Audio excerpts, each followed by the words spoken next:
Okay, so we're gonna continue on from where we left off yesterday. I got new glasses today due to the kindness of some sentient beings. So, how do I look?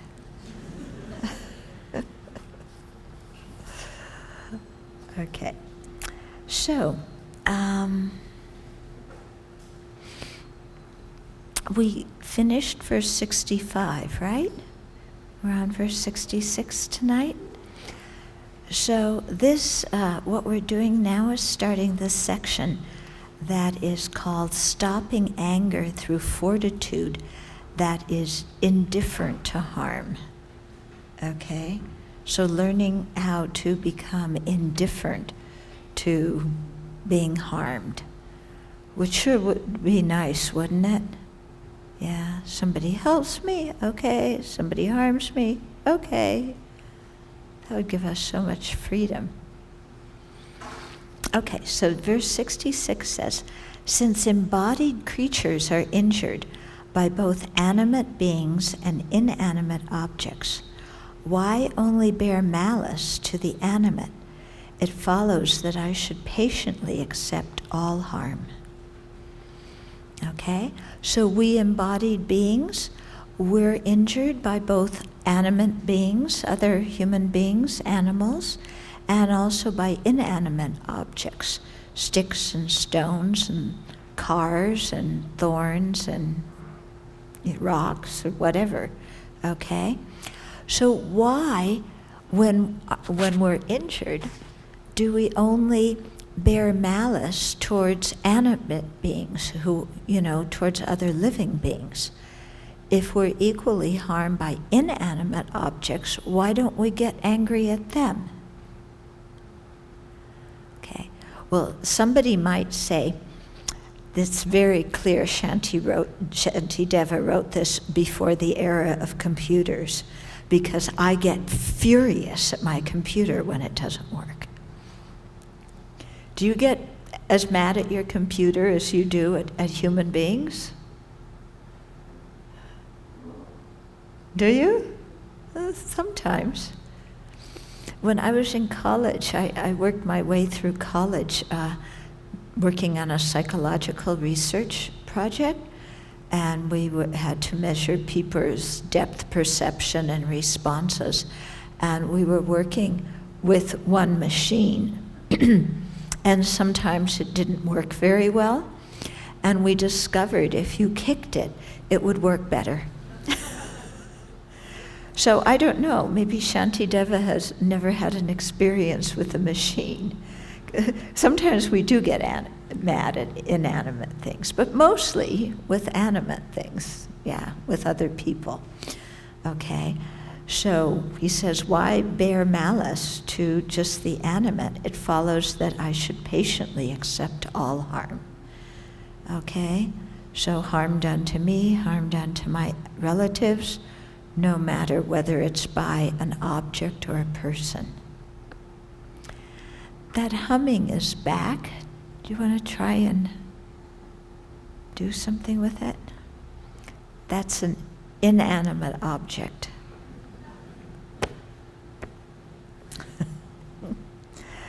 Okay, verse 67. Should one person ignorantly do wrong and another person ignorantly become angry with the wrongdoer, who would be at fault and who would be without fault? Okay, so if one person ignorantly does wrong because they don't understand what is the cause of happiness, what is the cause of suffering, they don't understand what to practice and abandon.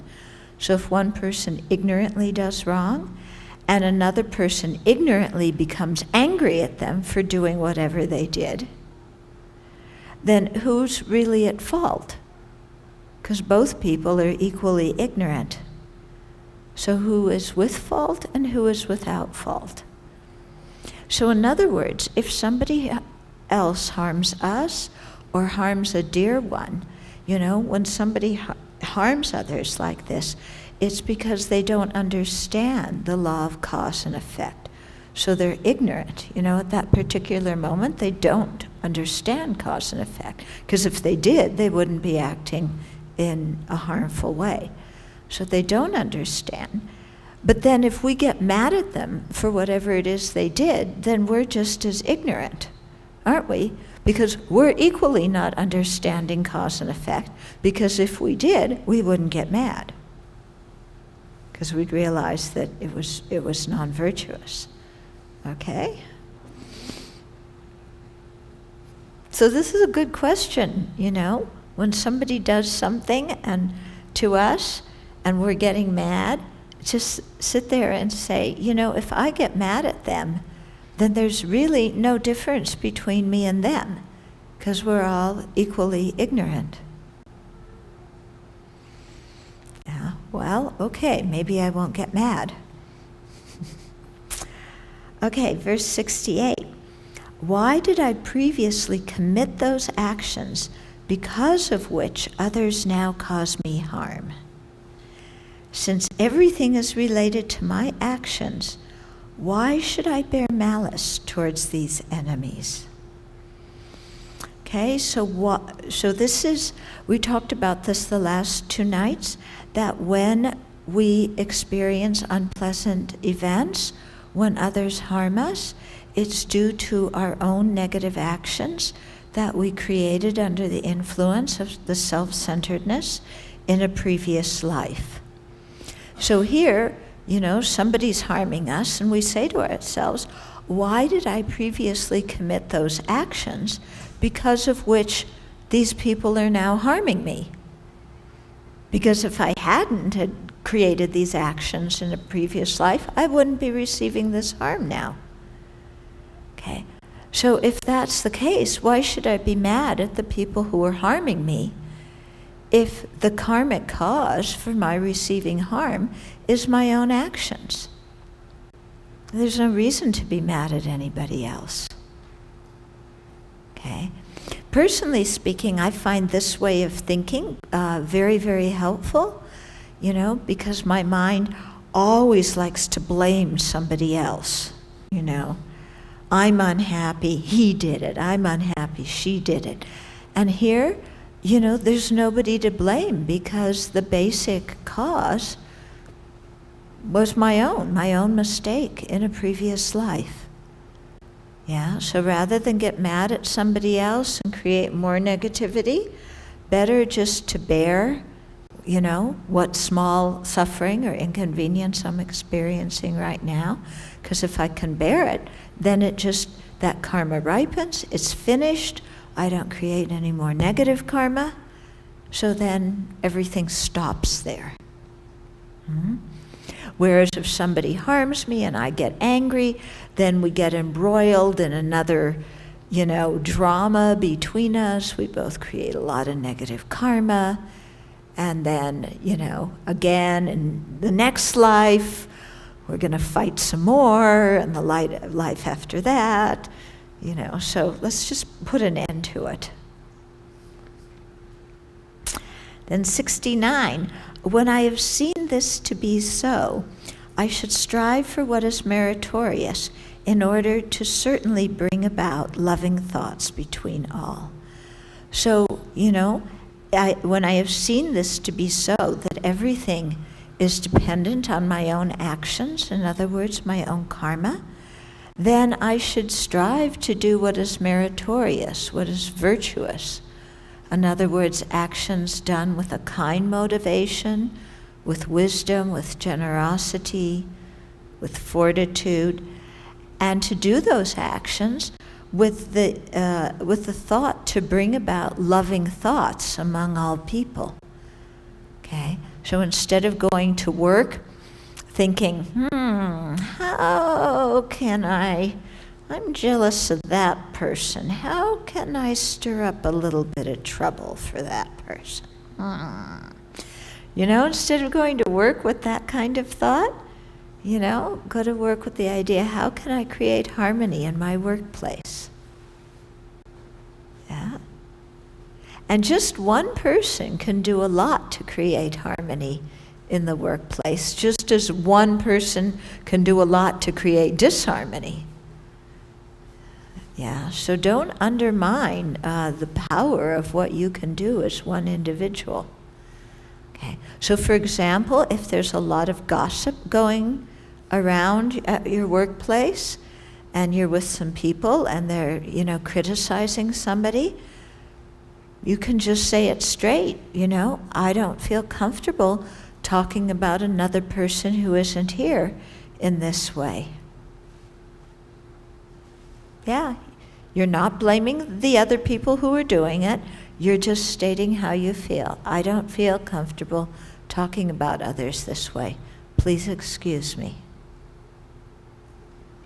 Yeah, that'll cut things short, yeah, because everybody else will probably go, I don't feel so comfortable either. Yeah. The other day I was with some people and one person started talking badly about another, and I could see that a couple of other people were equally uncomfortable, so I changed the topic of conversation. Yeah, and then that finished it, rather than let this kind of talk continue. Then, starting in verse 70, we're going to be contemplating the benefits of fortitude. So verse 70 says, for example, when a fire in one house has moved into another house, it is right to get rid of straw and such things that will cause the fire to spread. Likewise, when the fire of hatred spreads to whatever my mind is attached to, I should immediately get rid of it for fear of my merit being burned. Okay, so here he's giving an example. Yeah, there's a fire in this house.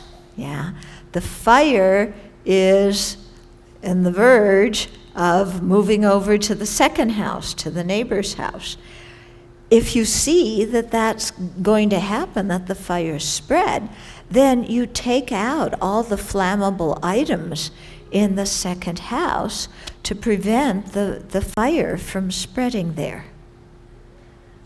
Okay, in the same way when there's a forest fire, you clear, dead trees and dead area and make a break so that the fire can't, spread to another part of the forest. Okay, so it's right to get rid of the straw and such things that will cause the fire to spread. So in this analogy, the straw and such things is our attachment. Okay, so likewise, when the fire of hatred is spreading to whatever my mind is attached to, maybe I'm attached to my possessions, to my friends and relatives, to my reputation, to, being praised and appreciated. Okay, so when the fire of hatred is spreading, because I'm starting to get angry because I'm attached to something and I'm not getting what I want, then I should immediately get rid of it. In other words, I should immediately stop that attachment. Yeah, immediately cut it, for fear of my own merit getting burned. Because if I get angry because I'm attached to something and I'm not getting what I want, or I'm attached to something and somebody else is threatening to take it away from me, then if I get angry, my own merit's going to be completely, burnt up.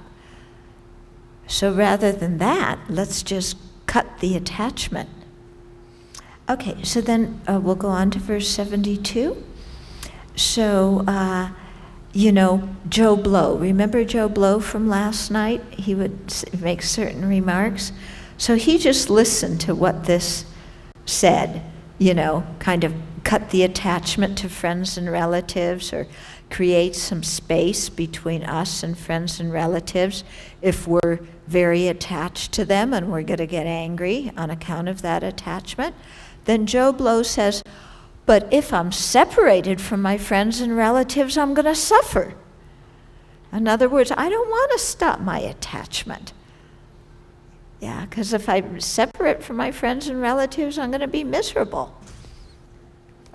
Okay, so Shantideva says, why is a person condemned to death not fortunate if they are released after having a hand cut off? Why am I, who am experiencing human misery, not fortunate if by that I am spared from the agonies of hell? Okay, so Joe Blow is worried about, if I give up my attachment to my friends and relatives, if I'm not with them so much, and doting on them, I'm going to suffer. Then Shantideva says, actually, that suffering is quite small. Yeah. And he uses the analogy of if somebody is faced with capital punishment and the death sentence, and at the very end, their sentence is commuted, and instead they lose their hand, that person is going to consider themselves very lucky. So even though they lost their hand and it was suffering, compared to losing their life, it's a small suffering and they're happy. So similarly, if we're going to be suffer a little bit by not being as close to our friends and relatives, that's like a small suffering, but it's going to save us from the bigger sufferings of being born in the hell realm. And we would be born in the hell realm because we got angry, and we're angry because we're attached to our friends and relatives, and somebody is harming them, or somebody is preventing us from being with them.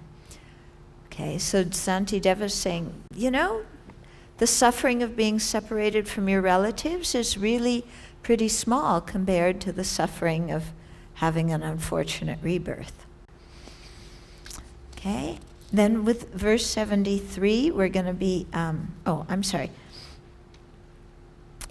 verse 73, we're going to be talking about developing courage in the face of hardship. Yeah, so remember I was saying that rather than translate the the word kasanti as patience, to translate it as fortitude. So this is, developing courage in the face of suffering, having fortitude, making our mind strong in the face of suffering. So Joe Blow says, in response to what Shantideva just said about, consider yourself lucky if you have a small suffering instead of a big one. Joe Blow says, but I can't even endure the present suffering. Yeah. So Joe Blow he's really faint-hearted. He wants everything his way. He doesn't want to endure any hardship. Okay, so Shantideva says, if I am unable to endure even the mere sufferings of the present, then why do I not restrain myself from being angry, which will be the source of hellish misery? Okay, so Joe Blow is whining, but I don't even want to suffer now. I don't even like the small suffering now. Then Shantideva says, if you're unable to endure this small suffering right now, why are you getting angry and creating so much negative karma, which is going to be the cause of worse suffering for yourself in your next life? Okay? So Shantideva is telling Joe Blow, look, stop whining. Yeah? Stop whining. Make your mind strong. Yeah? Because by not bearing the present suffering that is caused by our anger and our attachment, then we're going to be getting, have more defilements arise, and we're going to be creating the cause for more suffering in future lives. So that doesn't make any sense at all. If we can't endure the present suffering, let's not create the cause for worse suffering. Okay? So of course, Joe Blow doesn't want to hear that. He just wants to sit there and feel sorry for himself and whine a little bit. Yeah? Are you like that? Yeah? You ever sit and feel sorry for yourself and whine? I don't want to have any suffering. Then verse 74, for the sake of satisfying my desires, I have suffered numerous burnings in hell, but by those actions I neither fulfilled the purpose of myself nor others. Yet now, since great meaning will accrue from harm which is not even a fraction of that, I should indeed be solely joyful towards such suffering that dispels the harms of all. Okay. So Shantideva is saying, in the past, I've been born in the hell realms many, many times for the sake of satisfying my desires. So in order to satisfy my desires in previous lives, I stole from other people, I lied to people, I deceived them, I manipulated them, I had extramarital affairs, I created lots of disharmony with other people, all for the sake of satisfying my desires. And I had those hellish rebirths, and that having those hellish rebirths accomplished nothing. I bore all that suffering of being of the hell realms, and it neither fulfilled the purpose of myself nor the purpose of others.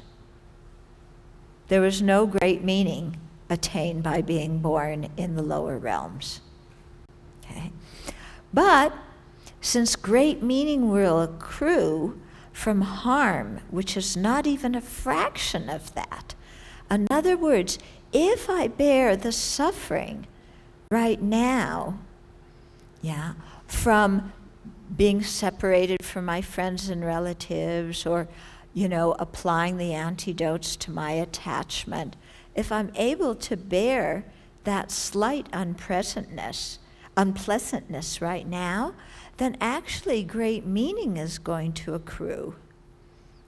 Because I'm going to purify my previously created negative karma, and I'm going to stop myself from this habitual tendency I have to create more negative karma. So that's really something very good that's going to benefit me, by keeping me out of lower rebirths and more suffering.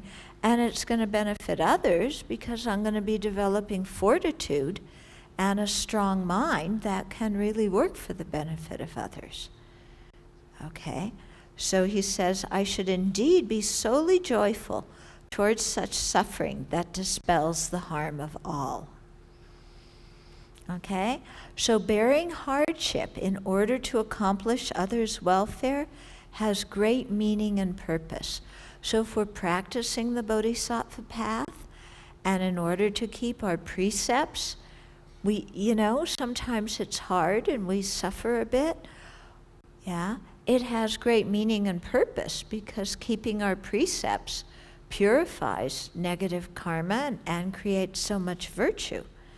Okay? So, we should develop an internal sense of fearlessness for the hardship, by thinking of all that we've endured for the worldly aims. We've endured incredible suffering for worldly aims. Why can't we endure a little bit of suffering for the Dharma? We've had, and when you think about it, for worldly aims, like to have a good paying job and make a lot of money, wow, you will sacrifice so much, won't you? You'll stay up late at night and study. Okay, you'll cut down on your social life so you have more time to study, so that you can pass your exams and get good grades and get a good job. When you get your job, your boss wants you to work overtime. Even though you're exhausted, you do it. You don't complain. Some people work, 15, 16 hours a day. They're exhausted, but wow, if I do this, I'm going to, be so good in my career. I'm going to make more money. I'm going to get the promotion. So even though they suffer so much, maybe even make their family suffer because they're never even around. Yeah, their spouse and kids never see them. But this person doesn't mind any of that suffering because they're going to make some money off of it. Okay?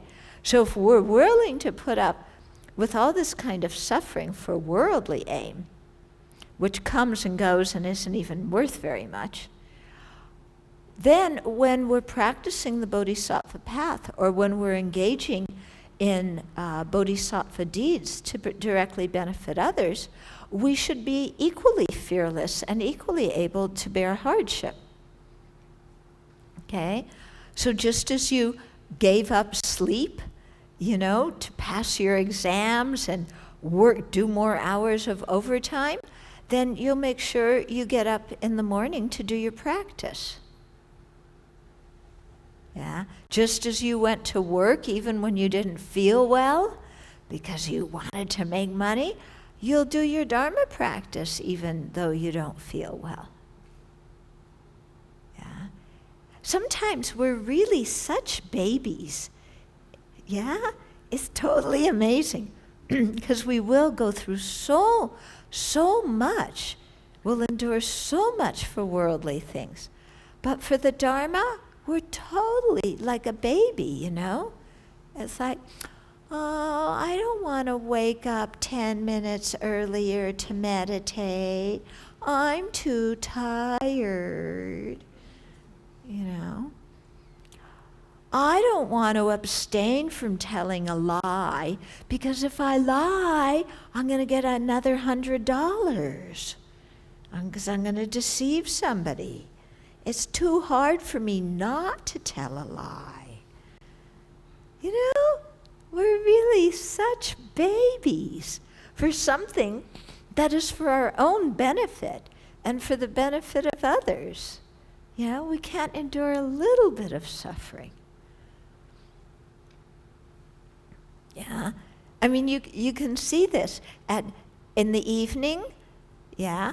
Oh, I'm too tired to do my meditation practice. I worked all day, I'm exhausted, I have to go to bed.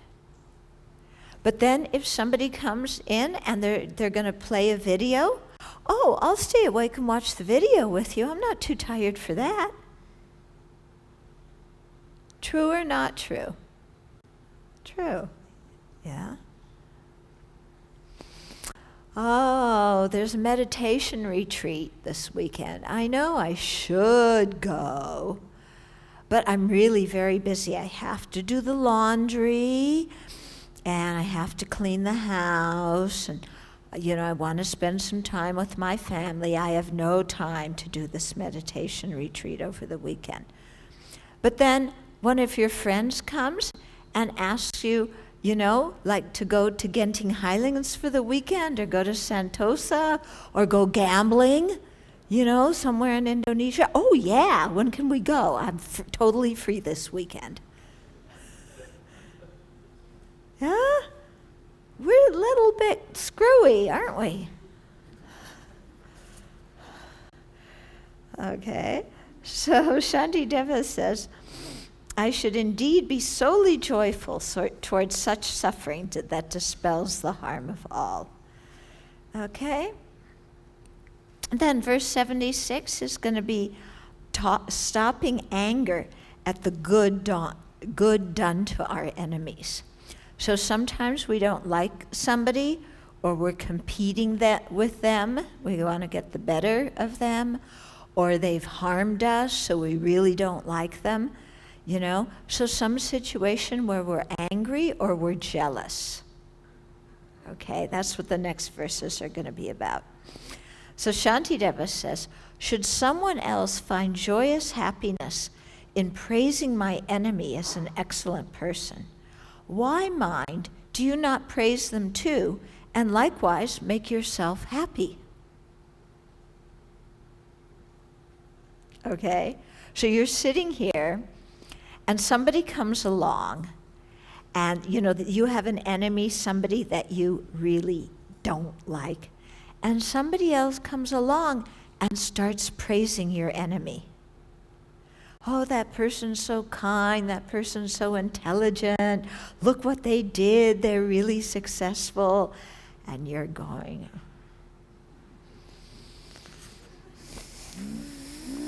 you can't bear to hear anybody say anything nice about your enemy. Yeah. Okay. So Shantideva says, why mind, asking yourself, do you not just praise them too and likewise make yourself happy? Okay. So if the other person is being happy praising your enemy, why don't you join in and praise them and also be happy? Yeah? In other words, if one person can derive happiness from praising your enemy, why can't you? It's better than suffering. But who wants to praise our enemy? Ooh. Definitely we don't want to do that, do we? We would rather sit there in our jealous rage than admit that that person has even a fraction of a good quality. We're pretty spiteful, aren't we? And who suffers? When we're jealous like that and can't bear to hear anybody praise our enemy, who's suffering? Is our enemy suffering? No. Are the rest of the people in the country suffering? No. Who's suffering? Me. Why am I suffering? My own thoughts. Due to my own thoughts. If I change my thoughts, I'm not going to suffer. Verse 77, that joyous happiness of yours would be a source of joy, not something prohibited, a precept given by the excellent ones, and a supreme means for assembling others. Yeah. So if you stop being angry and likewise, praise your enemy and take joy in that, that joyous happiness of yours would be a source of joy. It's not prohibited. There's no precept against experiencing happiness. Okay. Yeah. So it's not something prohibited. In addition, it's a precept of the excellent ones. It's advice given by the excellent ones to, rejoice when somebody else is getting praised. And it's also a supreme means for assembling others. In other words, for gathering disciples. You might say, no, why is praising my enemy, or at least not being angry when my enemy is praised, why would that be a cause for gathering disciples? Okay. Well, if you're a Buddhist teacher, and you're very jealous of other Buddhist teachers, they're more famous, they have more disciples, they're more learned, they have a better practice, and you're jealous, and so you demean them and criticize them out of your jealousy, then other people will see that. They'll see your jealousy, they'll see your anger, they'll see your bad speech, and they won't want to become your disciple. Okay? Whereas if they can see you, just being even-minded and even-tempered, then they say, oh, that teacher is, even somebody else is getting praised right now and not them. They are okay about it. And they respect us more. Okay? So the same in whatever profession you're in. If you're able to listen to your competitor get praised and have an equal mind, I think people will respect you for that more than if you immediately jump in and start trashing that person from head to toe and saying everything that's wrong with them. Because I don't know about you, when I hear somebody else trash another person, I don't trust that person so much. Because I know if they trash another person, sooner or later they're going to trash me too. Yeah? So, a little warning bell goes off when I hear somebody who's very critical of others, always demeaning of others. There's a little, alarm go off of like, be careful with this person, because chances are if you get close to them, they're going to criticize you too. Mm-hmm. Okay, verse 78. It is said that others are made happy through being praised in this way. If in this way you do not want them to have this happiness, then since it makes them happy, you should cease giving wages and the like to your employees. However, you would be adversely affected both in this and future lives. Okay? So, what Shantideva is saying here is if you really cannot stand seeing other people being happy, because they've been praised, then, and you want to stop all causes for other people being happy, then stop paying your employees their wage. Yeah? What's going to happen if you stop paying wages to your employees? Yeah? It's going to be pretty unpleasant. They're going to stop working. They're going to complain about you. Okay? So it doesn't make any sense. What he's getting at is it doesn't make any sense to make other people miserable. Yeah? Because he said, or it doesn't make any sense to not be happy when other people are happy. Yeah? Because if you aren't going to be happy when your enemy's praised, and you can't stand to see anybody else praised, because you can't stand to see anybody else be happy, yeah, then stop paying your employees because getting paid makes them happy. But if you stop paying your employees because you don't want them to be happy, you're going to face a lot of problems afterwards. Yeah? So he's talking to us like, what are you thinking? Verse 79, when people describe my own good qualities, I want others to be happy too. But when they describe the good qualities of others, I do not wish to be happy myself. Okay? So when what Shantideva is saying is that this is our behavior, our way of thinking is completely contradictory. Because when others describe my good qualities and praise me, I'm happy and I want other people to be happy. Yeah? If somebody praises me, I want all of you to be happy too.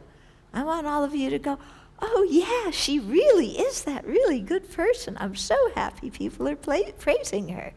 I want you to rejoice, in my happiness. However, okay, if somebody describes the good qualities of others, yeah, I don't want them to be happy, and I don't want to even be happy myself.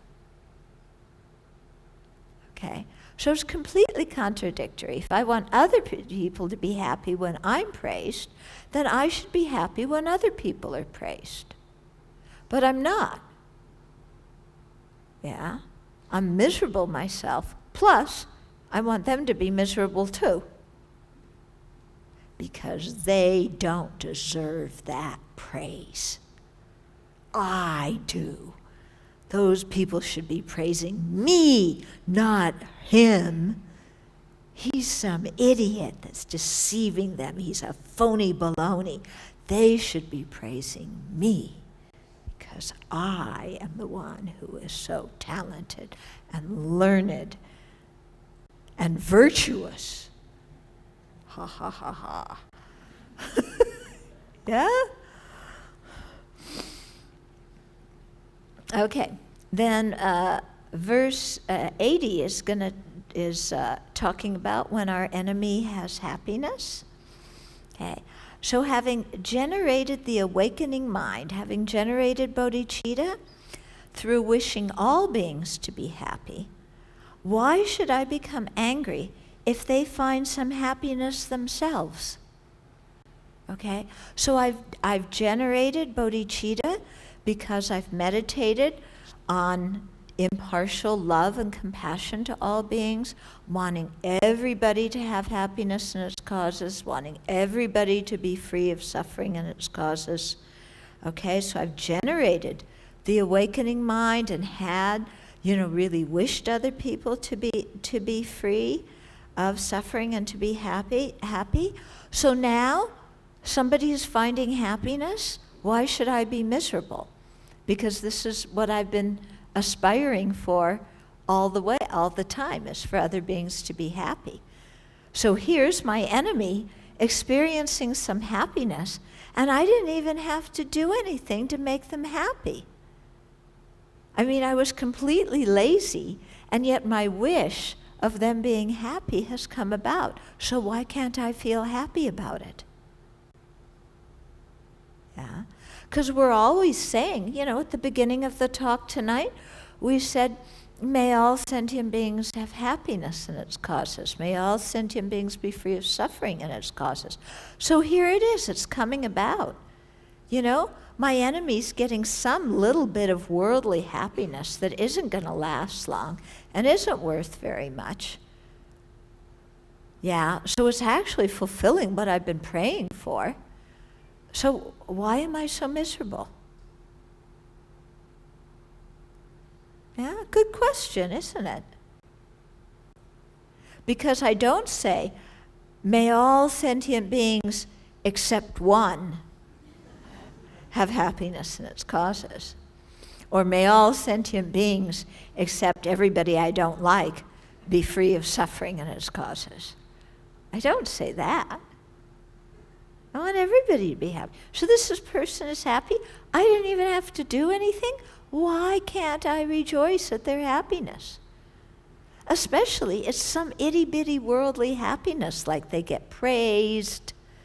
Yeah, they get a gift, they have some opportunity. It's all worldly stuff that comes, goes, and doesn't mean much in the end.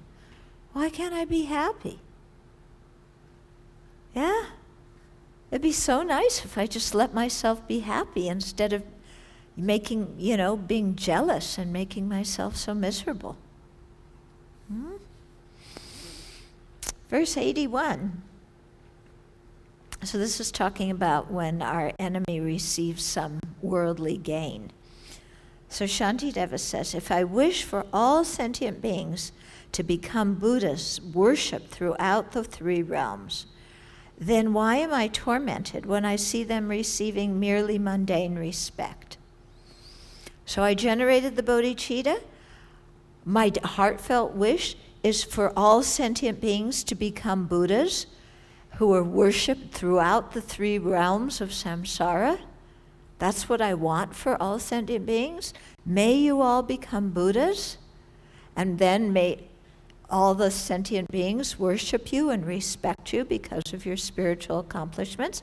So if that's what I keep saying every time and thinking every time I generate bodhicitta, why, when you get some itty-bitty bit of samsaric happiness, like somebody praises you or you get a promotion or, something like that, why can't I stand that? Yeah, well, you're getting, I'm wanting you to have the most happiness there is in the universe for eternity. And you get some itty-bitty worldly happiness for a short time, and I can't stand it. That's kind of contradictory, isn't it? Uh-huh.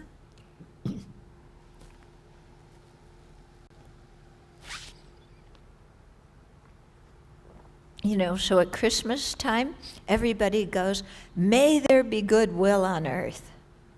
Yeah, but may my enemy suffer. Huh? You know, it's that same kind of contradiction.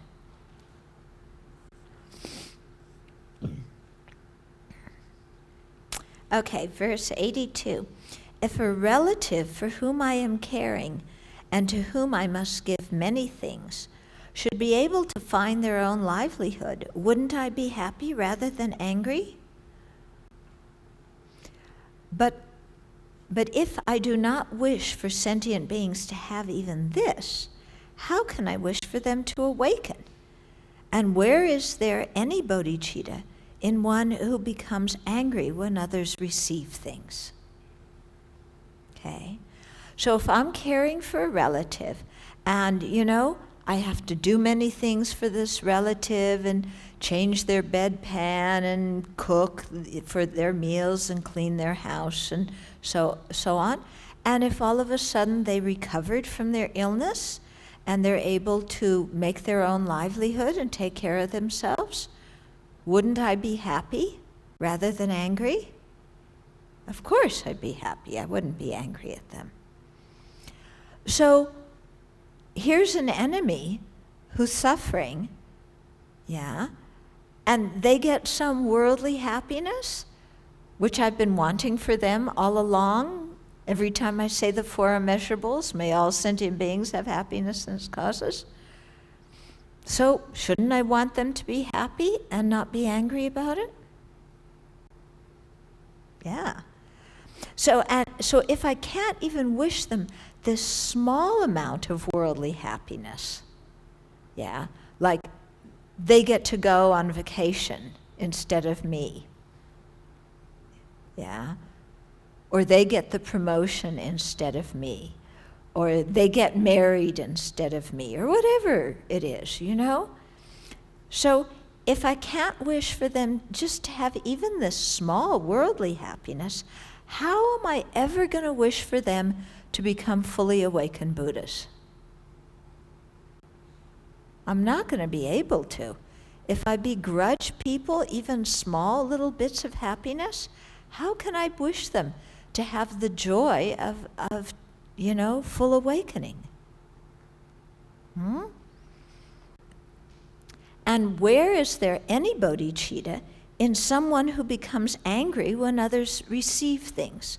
So if I'm trying to be a bodhisattva and, you know, trying to generate bodhicitta, then how can I become angry when sentient beings have some happiness? If I do that, there's no bodhicitta in my mind. And since bodhicitta is the cause of my own enlightenment, I'm getting in the way of my own enlightenment by getting angry at others. Okay, so who's getting hurt when I'm angry at other people? I'm hurting myself now by creating negative karma, and I'm also destroying my own bodhicitta, which is the principal cause for my own spiritual awakening. So isn't that the dumbest thing you've ever heard of, destroying the cause of your own happiness? Totally self-sabotaging. Yeah? Okay. So what Shantideva is saying is, what kind of person wishes for sentient beings to attain awakening, but not have meager possessions of food, clothing, and friends? Yeah? I want you all to become Buddhas, but I'm jealous if you eat good food. You know, ridiculous. Where is the bodhicitta in the mind of someone who becomes angry at the trivial wealth of others? Yeah? You have more money than I do? Why do I get angry? You know, your money's not going to last forever. It's nice if you can enjoy it as long as it lasts. And anyway, you're not, you know, I'm not going to have it, so you might as well enjoy. Okay? So in other words, we're saying to ourselves, I really have to abandon my jealousy. Because jealousy is very painful, isn't it? Yeah? Can you remember times when you're jealous? And for me, jealousy is one of the most painful emotions. Verse 84, what does it matter if my enemy is given something or not, whether they obtain it or whether it remains in the benefactor's house? In either case, I shall get nothing. Okay? So let's say I'm jealous of some other monastic, and there's a benefactor who is going to give them something really wonderful. And I'm so jealous because that benefactor is, going to buy them a house or buy them new robes or take them out to eat or, get them something really nice. And I'm so jealous because I want that. And I don't want that person to have it. What Shantideva is saying is whether my enemy gets that or not, in either case, I'm not going to have it. So why am I being so upset? Okay? So the same thing, if you're really jealous of somebody who has something or is about to get something, you're jealous of a colleague who's going to, get to go to a national convention and you don't get to go. Well, whether they go or whether they don't go, you're not going to go. Yeah. So, so why be so jealous of them for going? Doesn't really make any difference, does it? Verse 85, so why, by becoming angry, do I throw away my merits, the faith others have in me, and my good qualities? Tell me, why am I not angry with myself for not having the causes of gain? Okay, so my enemy, somebody I don't like, is having some gain. I get jealous, get angry, say bad things about them, create all sorts of negative karma. I am throwing away my merit, okay? So through my anger, I'm destroying my own merit, so that means I won't have as much happiness in the future because my merit is the cause of my happiness. I'm also destroying the faith other people have in me because when I'm jealous and competitive and nasty to other people and try and interfere with their happiness, other people notice that and they're going to lose faith in me. They're not going to trust me. Furthermore, when I act like that, I'm also destroying my own good qualities. And so I'm aiming to become a fully awakened being and at the same time destroying my own good qualities. So what I'm doing is all these things, my merit, the faith others have in me, my good qualities, all these things are the cause of my happiness, either worldly happiness or dharma happiness. And yet I'm throwing away the cause of my own happiness by getting jealous and angry because somebody else got something. Does that make any sense? No. That doesn't make any sense at all, does it? Okay. So Shantideva says, why then am I not angry with myself for not having the causes of gain? In other words, if I'm jealous of this person for having some gain, some material gain or some respect or something, why don't I create the causes to have it myself? Why am I destroying my own causes for having good by getting jealous when I should be creating the causes for myself to have good things? Okay? Verse 86, let alone not having any remorse about the wrongs that you have committed, O mind, why do you wish to compete with others who have committed meritorious deeds? Okay? So let alone not having any remorse for all my own negativities, okay, which cause me not to have gain and not to have happiness. Why do I want to compete with other people who have created a lot of merit and a lot of virtue. Okay? Because competing for merit is a totally stupid thing. How can you compete for who's going to be more virtuous? Yeah? You can't compete for virtue. Yeah. Sometimes you see people doing phony baloney things, competing for what they think is virtue. In other words, when their teachers are around, they're so sweet, so respectful, so generous, so courteous. And then when their teacher is gone, they're quarreling with everybody else and swearing at everybody else and picking on everybody else. So those people, when their teacher's around, they think they're competing for virtue. Actually, they're not. What they're trying to do is make themselves look good. But a smart teacher is going to see right through that. Yeah? And say, oh, this person's doing this little dance to show how wonderful and virtuous they are. But I know it's phony baloney. The teacher's going to think, and the teacher's going to say, I'm going to need to help this person, probably by making them a little bit more humble, which this person is not going to like at all. Yeah. Okay, so we finished verse 86. So next year we will start with verse 87. Okay? So we started with 39 this time, finished with 86. We're making progress. Yeah? This chapter is a long one. It has 134 verses. So we'll be working with it for a while. But it's good stuff, isn't it?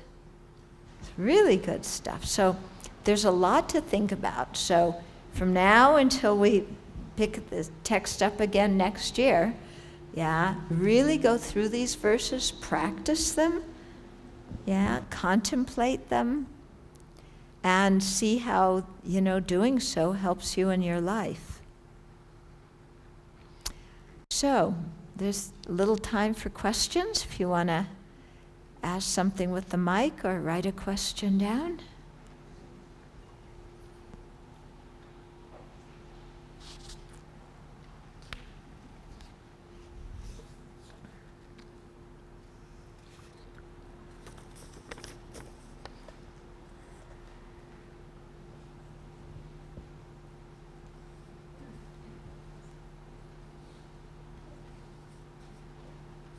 Okay, so how can we separate our mind from bodily pain caused by others? Okay, so if somebody else is causing us physical pain, how can we still maintain peace of mind, especially when we're the ones who are being abused? Okay, so one way, like I said for me, would be to think this is a result of my own negative karma, so no reason to be mad. Another thing is this person is helping me purify my negative karma. Now it's finished. Yeah, it's finished, it's gone. This negative karma could have ripened in a hellish rebirth for eons. So actually they're causing me physical pain right now. I can bear this, I can certainly bear it rather than being born in hell. Yeah, so nothing so bad, a little bit of pain, I can endure it. Yeah. Another thing I do when I have physical pain is the taking and giving meditation, thinking, as long as I'm experiencing this pain, may I take on the pain of other living beings. Yeah, and then there's a whole meditation. It's described in the book Transforming Adversity into Joy and Courage in chapter 11. Geshe Jampa Tekchok gives a wonderful description of the taking and giving meditation. Very effective for when we're experiencing pain. Another thing is to think that the other person Why are they harming you? Because they're suffering. Yeah? If they were happy, they certainly wouldn't be deliberately causing you physical pain. It's because of their own suffering, their own inner torment that they're doing it. Okay. Second question. If we are a caregiver, what can we do to help others to cease the cycle of suffering thoughts that cause them to live their life filled with anger and hatred?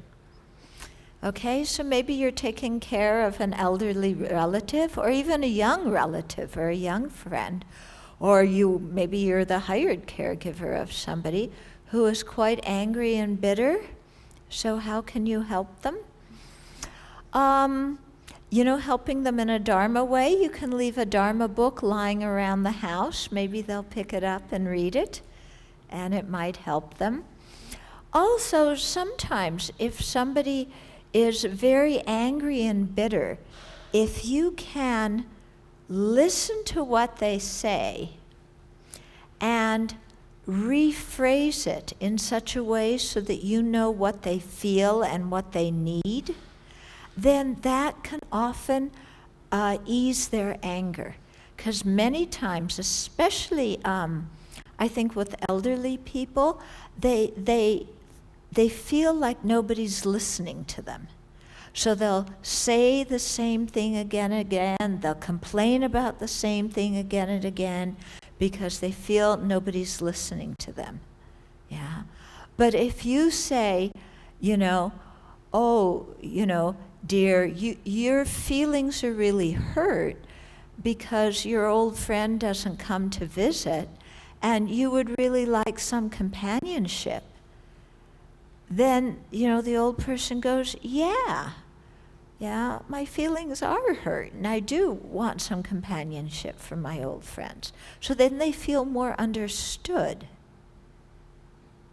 Okay? So if you say things like that, letting people know that you know what they're feeling and you know what they would like, it really helps a lot. Yeah? Because isn't that the case with you too? Sometimes when you're unhappy, what you really want is just for somebody to understand how you feel. You're not asking for anybody to fix your problems, but you just would like some empathy for somebody to understand how you feel. Yeah? Isn't that the case for you often, if you're unhappy? Yeah? So similarly, if we're caregiving for somebody who's unhappy, just try and give them some empathy. Yeah? Oh, you feel really disappointed because you can't go for long walks anymore, and you would really like to have some exercise, and you'd like to go outdoors, and you would like to see people outdoors. And that person goes, yeah, I feel really crummy because I can't walk as well as I used to. And I would like to feel part of society and go out there. And you say, well, then let's go out and, we can go out, you can use a walker. You can use a wheelchair. But let's go out and let's go to the park and meet some people, or let's go to the shopping center and meet some people. And so in that way, you're like helping to fulfill what it is that they're actually wanting.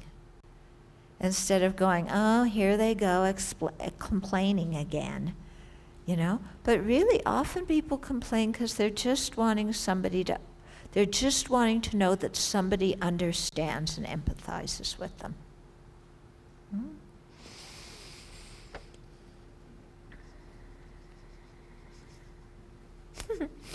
Any simple way or shortcut to help ourselves and others to put off the fire at those challenging moments when you feel just like punching somebody who we think is totally ignorant. So some shortcut? Sorry. You have to do these meditations that Shantideva is describing many times on your cushion when you're not in the situation when your anger is blazing. You have to practice these things beforehand. Otherwise, there's no pill that I can prescribe, that's going to settle your mind down when you feel like punching somebody, because you're the only one who can settle your mind down. Yeah, and these teachings are the methods to do it. Of course, if you're really angry, it might help to say, and you feel like punching with someone, it might help to say, I'm really upset right now and I need a time out. Please excuse me, I'll come back and I'll talk to you once I've calmed down. So that's something you could do if you feel you're going to lose it. That certainly beats punching your boss in the nose or punching your husband or wife in the nose, yeah, or hitting your kid. Yeah, just say, especially, I think it's especially good if, as parents, you can admit to your kids, hey, I need a timeout. Yeah, because you're always telling your kids, take a timeout, settle down. So your kids know you need a timeout. They know you're upset. So you own it and you say, I need a timeout right now. Yeah, let me calm down and then we'll discuss this some more. Okay?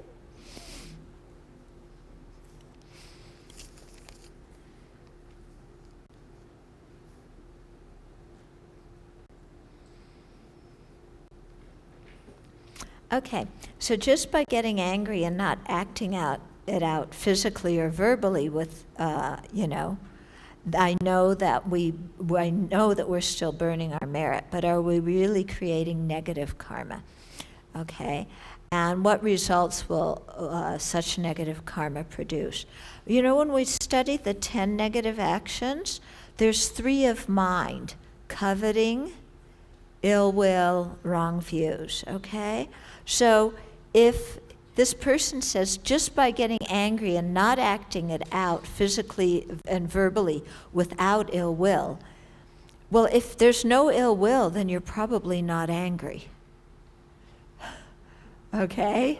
But if there's anger, and you're not acting it out, there could very well be some ill will. So you're creating some negative non-virtues, some negative mental karma, okay? So it will interfere with, your happiness. It will burn some merit, but it's not nearly as destructive as when you act it out verbally and physically, yeah? So even though you might be boiling inside, you keep your mouth shut, you keep your hands down, you can still rejoice, because maybe before you would have punched the person and told them off. So you're a little bit better now. You didn't tell them off. You didn't blow your lid and say all sorts of mean, nasty, cruel things to them. So you may still be mad. You need to purify your anger and the negative mental thoughts you've had. But you can still say, oh, well, I'm improving. At least I didn't blurt it out and say all sorts of horrible things. Okay?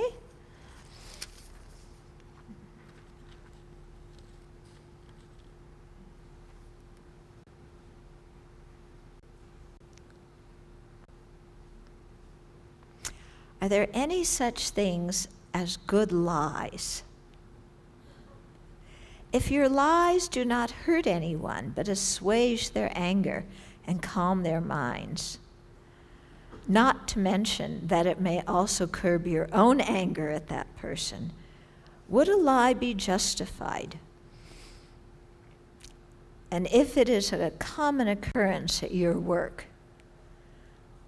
okay, so what about just continually telling those little white lies at work or in your family to calm somebody down so that you don't have to face their anger and their unhappiness?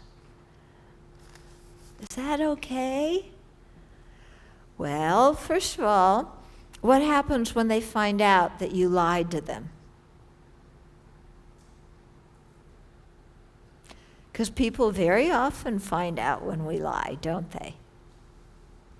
Yeah, when they find out we lied, we're going to have a bigger problem than if we didn't lie before. Yeah. Ask Bill Clinton, he'll tell you about it. Okay? If he had just admitted things before, he would have saved, so much time and worry and, all sorts of stuff. Okay? And also, I figure if I have to lie about something, what did I do that I don't want somebody else to know about? Yeah? So if my being untruthful is going to save somebody else from experiencing pain, what in the world am I doing that would have caused them pain to start with? Getting what I mean? Because I think with lies, there's kind of double trouble. There's the initial act we did, and then we probably shouldn't have done that initial act. Yeah, but our doing it makes us want to cover it up, so then we lie. So then we have the negativity of the initial act and the negativity of the lying.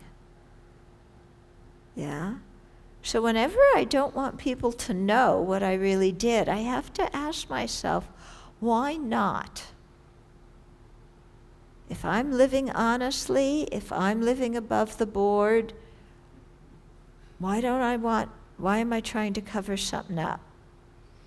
Because if I'm trying to cover something up, it's usually something that wasn't too smart for me to do, or something non-virtuous. Okay, so sometimes I get confused when I should try to change or improve a situation, or when I should let things be by letting go. Okay? If you can change something and improve a situation, yeah, then it's good to do that. If it's something that is sufficiently important, that changing it would really make a difference. If it's not something that's very important, or if you lack the skill to change it, or if the other people involved aren't receptive to change, then better just to let it be. Okay? So you have to suss out each situation.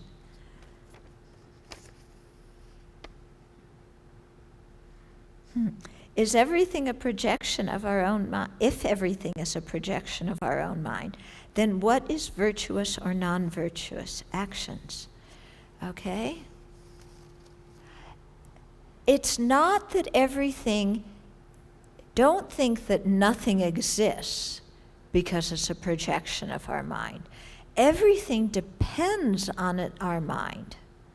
It exists independent upon our mind, but it is not merely a projection of our mind, meaning that it's not totally non-existent.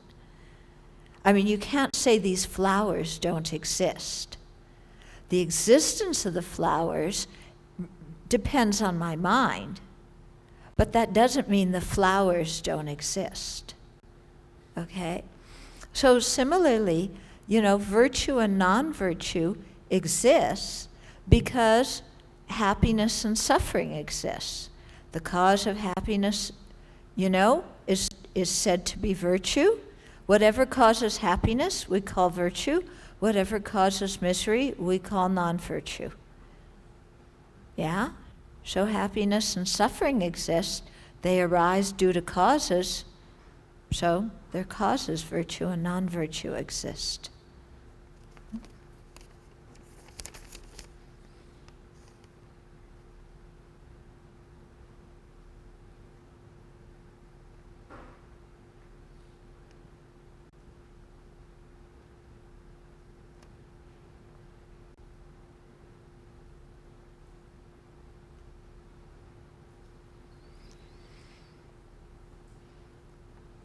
Oh, okay. So somebody, I'll abbreviate the question. The person saying, while many Buddhists can be very tolerant, some of the behaviors that they're tolerant of may be actually embedded in dysfunctional relationships. So what would you say to people who are intending to endure pain with loved ones who may be ignorant? Okay? So we're not trying to endure. When we're practicing fortitude, it doesn't mean that we deliberately allow people to harm us. Okay? Being compassionate does not mean we become a doormat. Being tolerant does not mean we let bad situations continue without trying to stop them. Okay? Being tolerant, developing fortitude, being compassionate means we don't get angry, but we still have to act to stop a situation in which people are doing harmful things. Okay? So it doesn't mean, two kids are fighting and I'm saying, oh, I'm being very compassionate. I'm very tolerant of them. I'm not going to get angry at them for fighting. I'm just going to let them continue to punch each other. Because I'm tolerant, I'm compassionate, I don't want to yell at any of them, because if I yell at them, it'll hurt their feelings. So I'll just let them continue fighting. Is that wisdom? That's stupidity, isn't it? Okay? Similarly, one of your relatives is beating you. You don't say, oh, I practice fortitude, I'm so compassionate. It doesn't bother me if you beat me, it's okay. I'm not my body, physical harm doesn't hurt my mind, so you can just continue to beat me, it's fine. No, it is not okay. If somebody is beating you, you get out of that situation. You do not stay in a relationship when somebody is behaving inappropriately like that. Okay? So really don't get confused and think patience and fortitude and compassion and tolerance means that you're just some kind of blob that lets anything happen. No, actually these qualities make you very internally strong. Because sometimes to stop harm, you even have to risk your reputation. And you have to risk the relationship to tell somebody what they're doing is not acceptable. But you can do all of that without getting angry. Okay. So we're going to dedicate now. It's late. I think we're going to. No, I think we're done. Sorry to that person.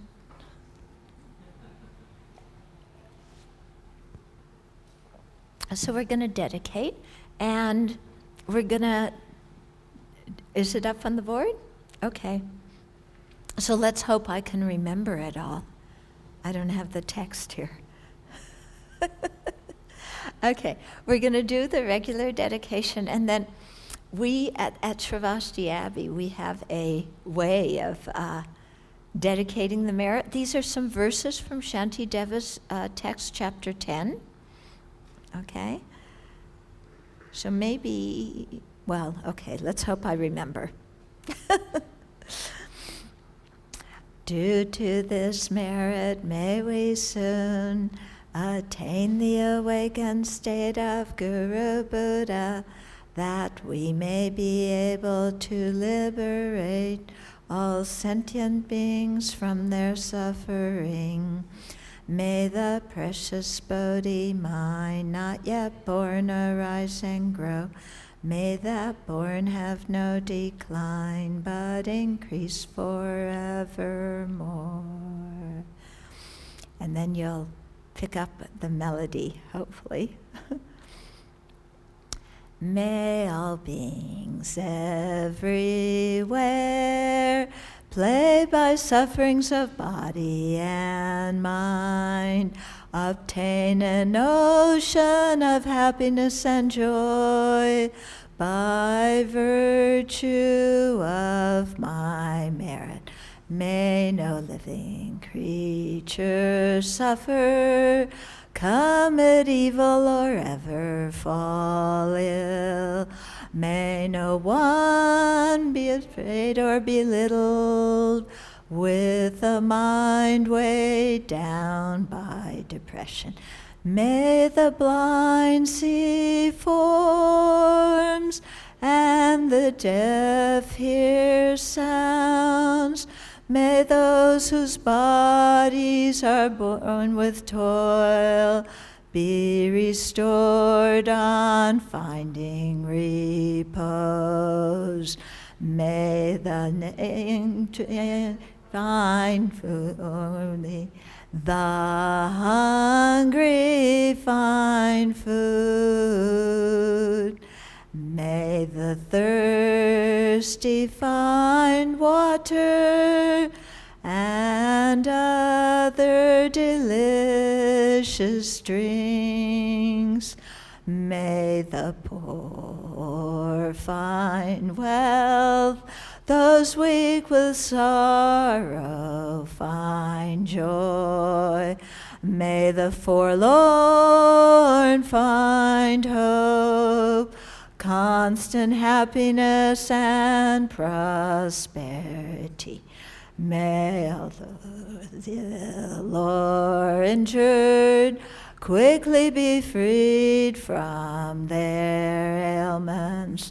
May the that are in the world, may they never occur again. May the frightened cease to be afraid, and those bound be freed. May the powerless find power, and may people think of benefiting each other for as long as space endures, and as long as living beings remain. Until then, may I too abide, to dispel the misery of the world.